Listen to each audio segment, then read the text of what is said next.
السلام عليكم ورحمة الله وبركاته. أصحابتا أن جعل الله من الوضوء جوكتان كسو هذا برنامج كيني رمضانك عاوة وحن ربعين أن كهلو وحلو يقانو على مرأة صالحة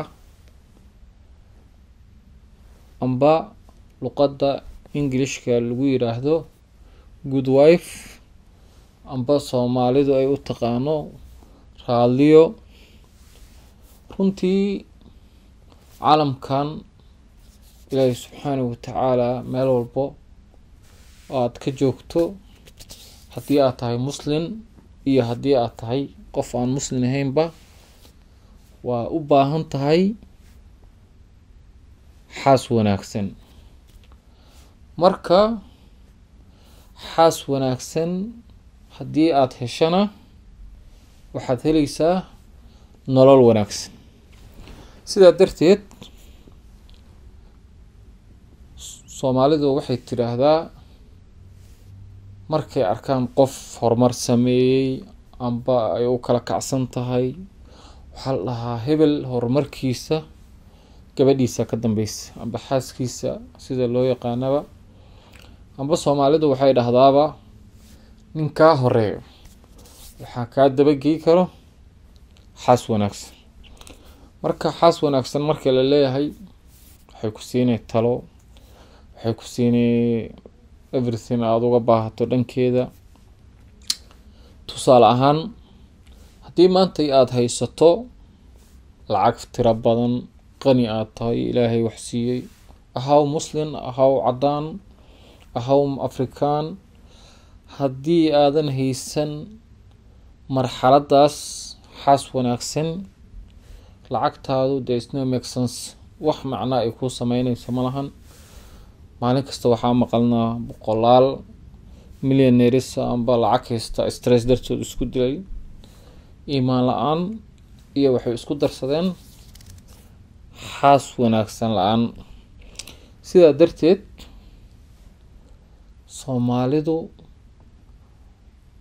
marka qofku uu haysto xaas wanaagsan ragga kale uu ka tilmaamaya waxaa la yidhaha helal xaajiyadiisu maasha allah.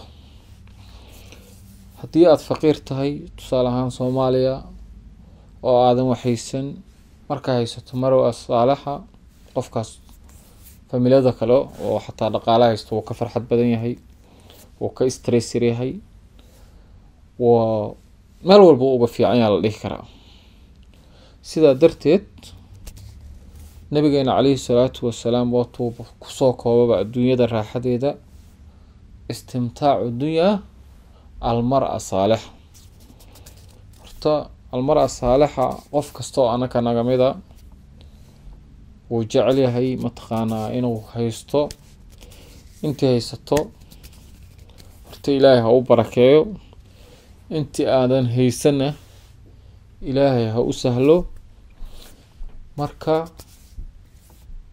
haddii aad rabto horumar, haddii aad rabto inaad farxad ku noolaato, ilaahay waxaa weydiisataa almar'a saalixa amba waxa loo yaqaano good wife amba xaas wanaagsan sidaa rabta dhe.